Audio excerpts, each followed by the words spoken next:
We are live.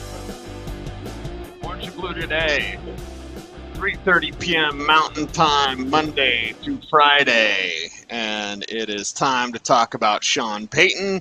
It is time to talk about assistants that could be available for the Denver Broncos. It's time to put myself on the screen to discuss what's going down with the Denver Broncos. Welcome in, everyone. I am Cecil Lammey, your host. Hope to be joined by Andrew Mason. It's been a wild week of movement, activity, Shrine Bowl, Senior Bowl, coaching hires, like everything. So we're on the move, we're on the go.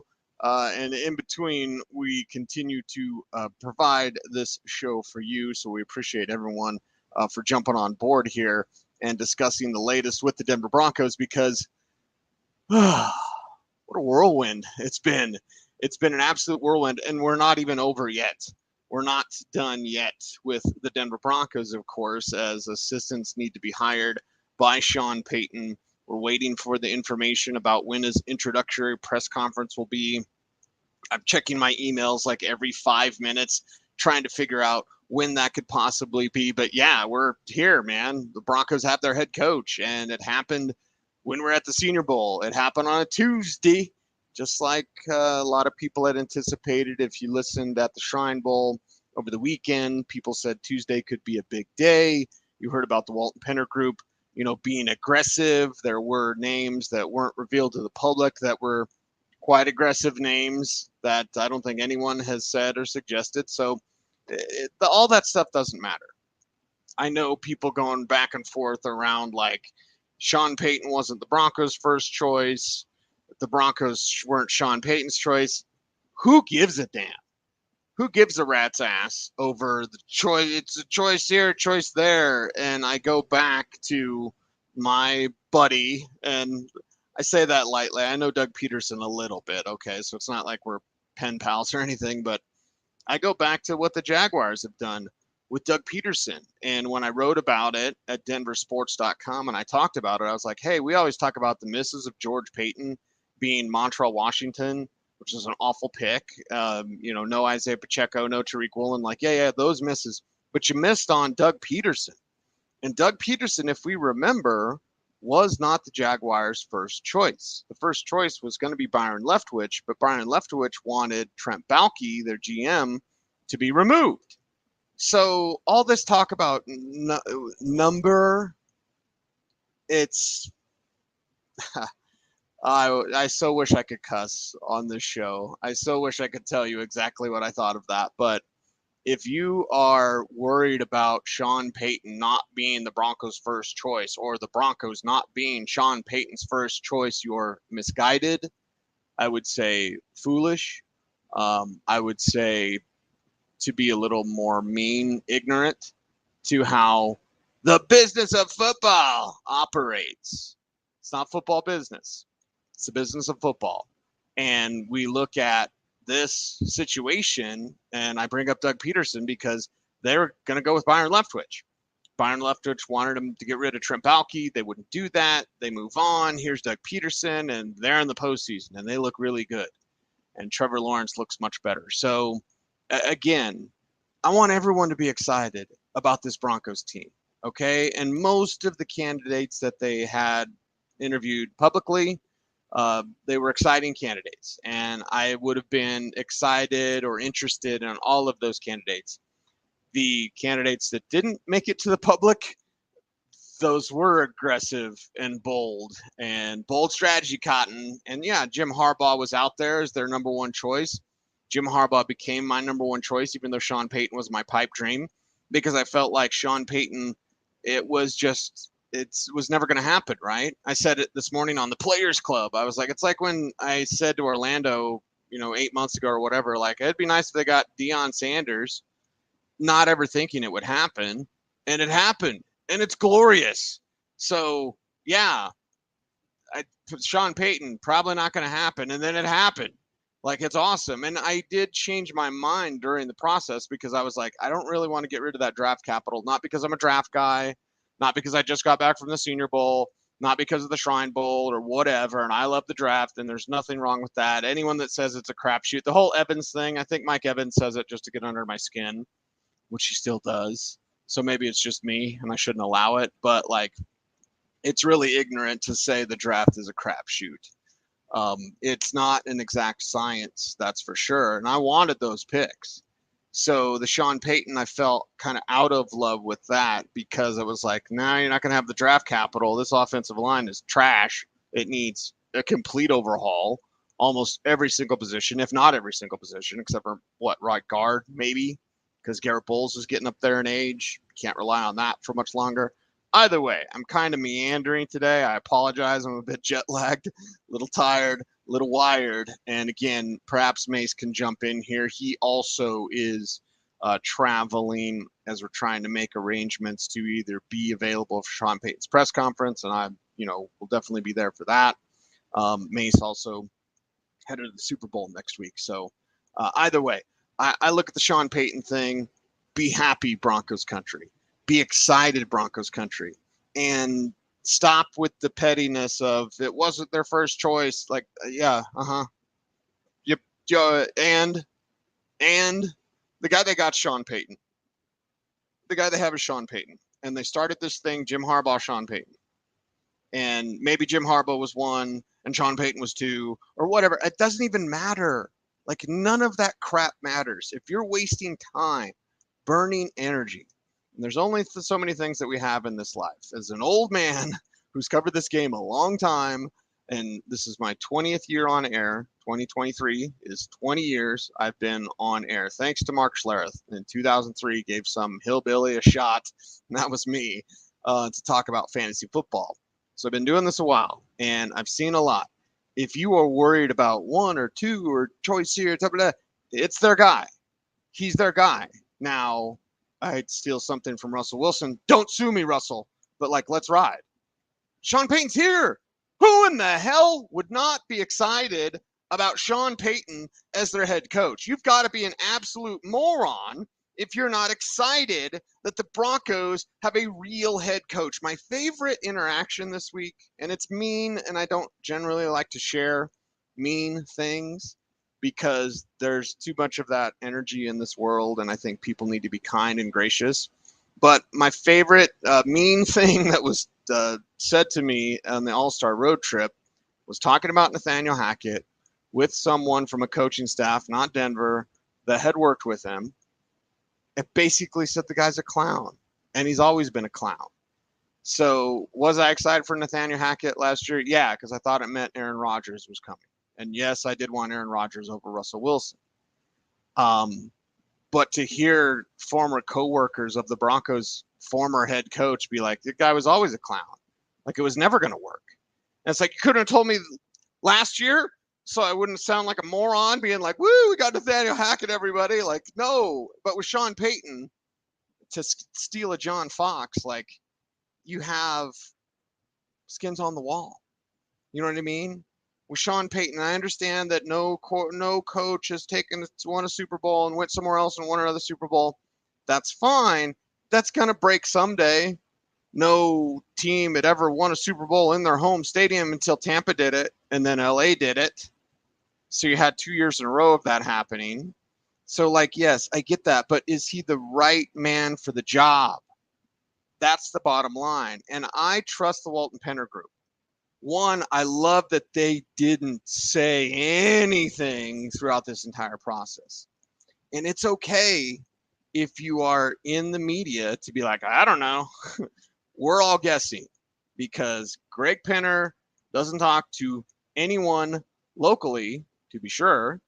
And if he does talk to one person, there is one person, he's major national insider and reporter. That's it. Major. Not here in Denver. Maybe used to be here in Denver. But either way, you know who I'm talking about. Greg Penner doesn't say anything. So these leaks that are coming from within the building, and I put this out on Twitter, and David's saying here in the chat room, it's perfect. Like, the Broncos need stability. Exactly. It's exactly what Sean Payton gives you. He gives you that stability, that credibility, Listen, I was just around all sorts of NFL types, coaches, scouts, executives in Mobile and in Vegas for the Shrine Bowl and the Senior Bowl, respectively. The Broncos were the talk of the town. They were the absolute. In Vegas, it was the talk of like, what are they going to do? And in Mobile, it was like, oh my God, look at what they did. So the Broncos are just got the NFL world buzzing because of the stability, because of the respectability that you get with Sean Payton. People might bring up Bountygate. Oh, someone in the Denver media got asked about Bountygate. I don't want to necessarily tell you how the sausage is made, but if you knew how the sausage was made for most every team in the league on multiple things and just the league in general, you probably wouldn't like it. As I've often said, as someone whose football is my job, football is all. Why don't you talk about the Rockies? Like, sorry. Baseball is the perfect sport, but I ain't going to talk about that because I only got so much head in my space in my head for football knowledge. I want to know as much as possible about this great game that I love and we all love. But let me tell you, the league doesn't care about the stuff that they say they care about because they're just doing it for PR purposes. It's really sad, but that's the case. And if you want to bring up Bountygate, that's fair. I think we all should have critical thinking and fair questions in mind. But I want you to know that just because a coach and Greg Williams and Sean Payton get caught with the bounty gates, they're putting bounties out on players. That's happened in the NFL forever. Probably still happens now. People just don't get caught. So we can sit here and virtue signal about, oh, this is the worst thing ever. It's the worst thing in the world. Okay, I'm not saying it's real great to put money down to go knock a guy out of a game. But I also am subject to understanding reality. And the reality of the situation is that happens all the time in this league. At least it used to. Now it still may, but nobody says anything. Anyway, getting way off track here again. I'm sorry, I'm jet lagged. I'm just kind of all over the place today and just doing a brain dump based on Sean Payton. Based on this hire, you need to be excited. I may not seem excited because, again, I'm jet lagged. I was in 8 states in 6 days, basically. So, yeah, that was crazy. I think I might have been in more states than I was in at practices. And I went to as many practices as I could at the Shrine and the Senior. Anyway, getting off track. But I'm explaining my scattershot approach today. But I really wanted to emphasize that Sean Payton is their guy. Okay, they wanted Jim Harbaugh more. It's all moot. It doesn't mean a flipping thing, and I want to say something other than flipping. So again, what are you going to spend your time and energy on? Are you going to spend your time and energy worried that the Broncos didn't get their number one guy? Are you going to keep bringing that up? That he wasn't their number one guy. Hey, everybody, he wasn't their number one guy. Yeah, no, shut your mouth. No kidding. We all know Jim Harbaugh was in that mix and at the top of the list. But he's their guy. And not only is he their guy, he is a coach that brings the Super Bowl championship winning experience and culture. Besides someone that I know that used to work with Nathaniel Hackett for another team, not for the Broncos. Besides someone telling me like that guy's a clown, which was a mean, kind of funny, mean-spirited, I'll say that. Another thing that I was told this week was about how Sean Payton will change the culture. Remember, I'm down there in Mobile, Alabama. I'm right there by New Orleans. I'm around all sorts of NFL types, surrounded, okay, daily. And Sean Payton, his reputation, knowing that the culture of the Broncos will change. There's so many players, and I feel bad for him as someone who has covered this team, credentialed, for 20 years. Like, there's some of these players that don't even know the Broncos way. Dalton Reisner knows because he grew up here. He doesn't experience it in the building because they don't have that way anymore, unfortunately. Philip Lindsay used to know that way because he grew up here. He's born in Broncos country, right? So there's players like Cortland Sutton. I love Cortland Sutton. He has no idea about the Broncos winning ways. Justin Simmons. Love Justin Simmons. He has zero idea about the way it was. Now, others have told him from the past, but he hasn't experienced it himself. And that's the main thing, because you can have, an Emmanuel Sanders tell Cortland, throw Gatorade bottles to Cortland or whatever. Like, you can say, this is how it used to be. You can have a Von Miller tell Justin Simmons, keep Talib, whatever, this is how it used to be, or you can experience it. And that experience is what these players need, because once they figured out, and this is what they got with Jerry Rossberg, right? When Jerry Rossberg comes in, never been a head coach before, comes in, this team looks good. Russell Wilson has 3 touchdowns a game. This team looks good. Damn it. I mean, if that doesn't tell you everything, and then in that building, why those players love Jerry Rossberg, and make no mistake about it, those players love Jerry Rossberg, is because through his guidance, they were able to see that they can play. They can hang. They can do it. They can make it. They can be a good, solid team in the NFL. So because of those 2 games, you had a lot of those players go, now this is what it's supposed to feel like. And you want to build on that feeling. You want to continue that feeling. Sean Payton is, and from what I've been told, and I've talked to Sean a little bit in years past, I'm not Mark Schlereth. And oh my God, could Mark Schlereth be the offensive line coach like that? I think Stink could like that.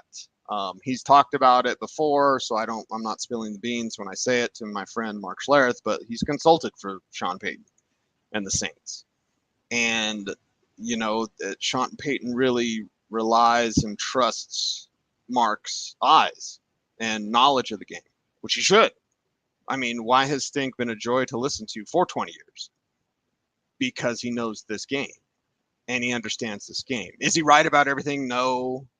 I think it's funny / pathetic when people in the media are just worried about being right all the time. Like, you don't want to be wrong all the time, but you have to know that this game, it's an oblong-shaped football for a reason, and it's going to take some funny bounces.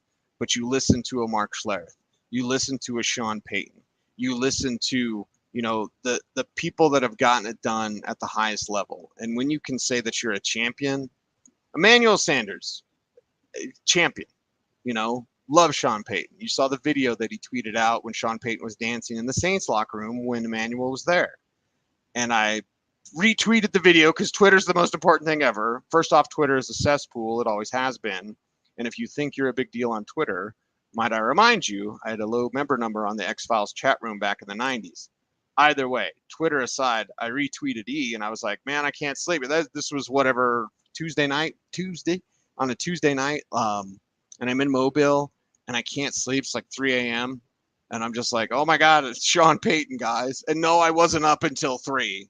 I did actually get back to the hotel about 1:30 or so. So maybe I was winding down, but I definitely didn't crash. I didn't fall asleep. As you can tell by my haggard appearance, like, I'm just a little tired and a little wired because it's been go, go, go, Shrine Bowl, Senior Bowl, coach hire, and it's been incredible. But my main focus today is just Broncos country. Be excited about this. Be over the moon about this. The rest of the league has, and you'll know, and this is perhaps where I got it wrong last year and not checking in with more league types after Nathaniel Hackett was hired, because it was the Aaron Rodgers assumption. You'll remember we even ran a promo when I was in Mobile. I was like, every scout I talked to says Aaron Rodgers. Everybody.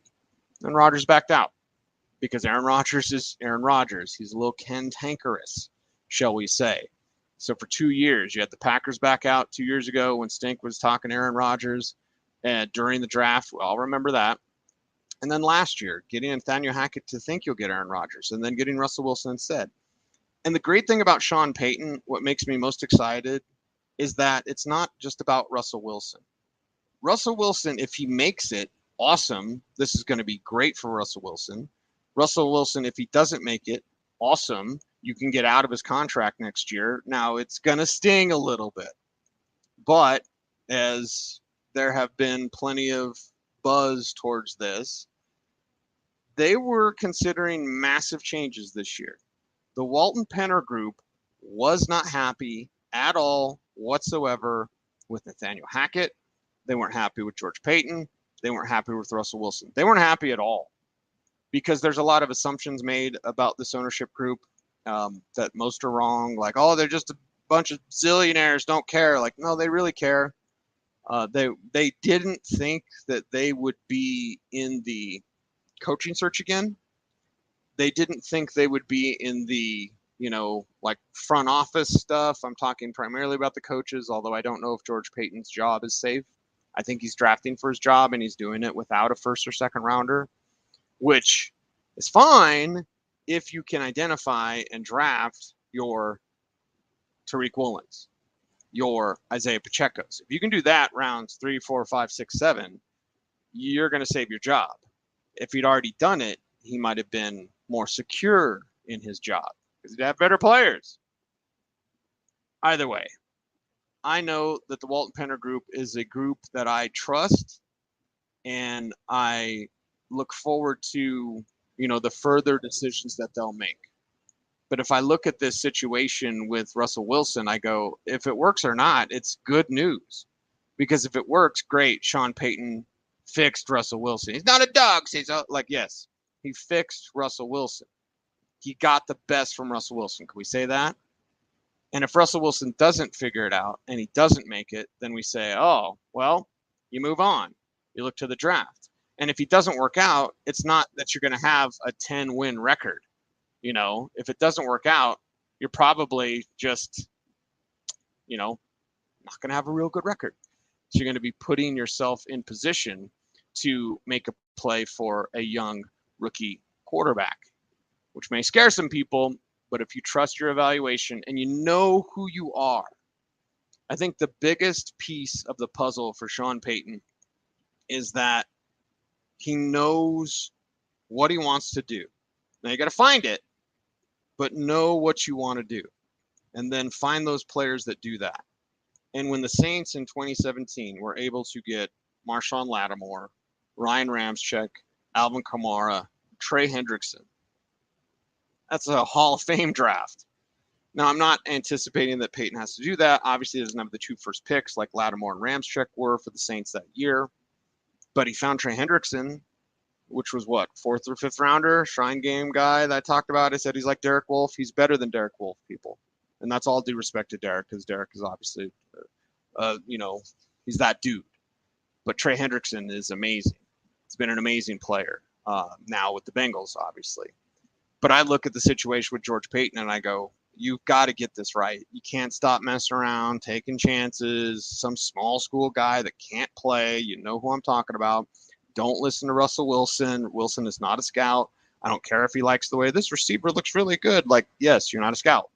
Let the scouts do the work. I believe in the Broncos scouts.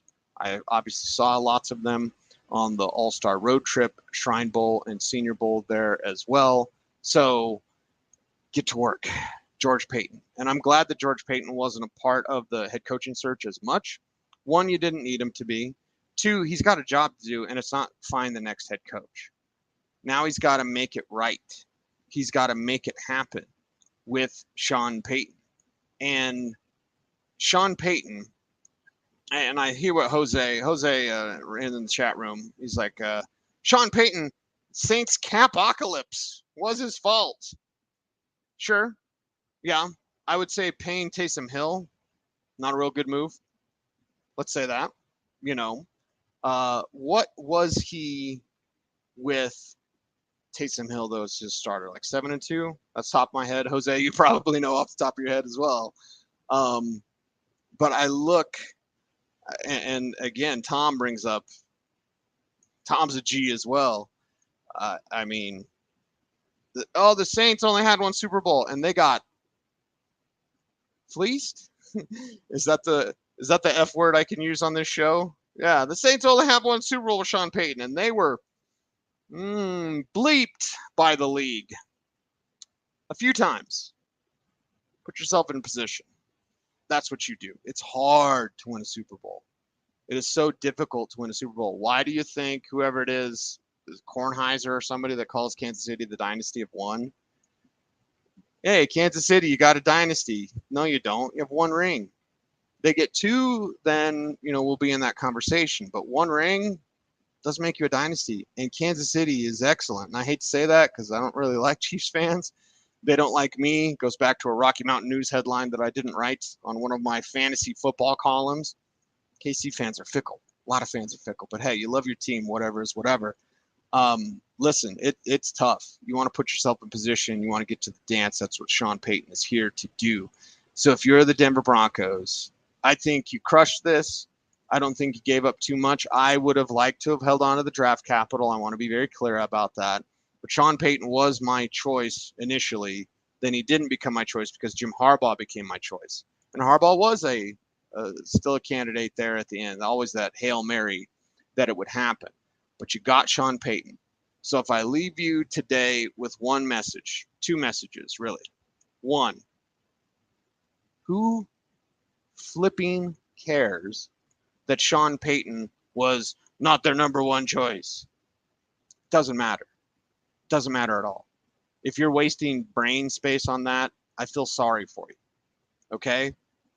Two, Sean Payton is here to bring respectability, accountability, a culture to this Broncos team. The stuff that I was told about Sean Payton behind the scenes and his culture, I'll keep sharing with you on this show as we continue to go through the offseason, because it has been eye-opening to hear how he implements culture, what he does with his staff, what he does with his scouts is amazing. So again, stay tuned to Orange or Blue today. I'll tell you everything that I can, but appreciate you guys for watching. Appreciate you all for me and Mace on the road, man. I think we're going to be together tomorrow. I hope. But either way, just appreciate you all riding along with us here, because this is so much fun to do. The Broncos got a good one.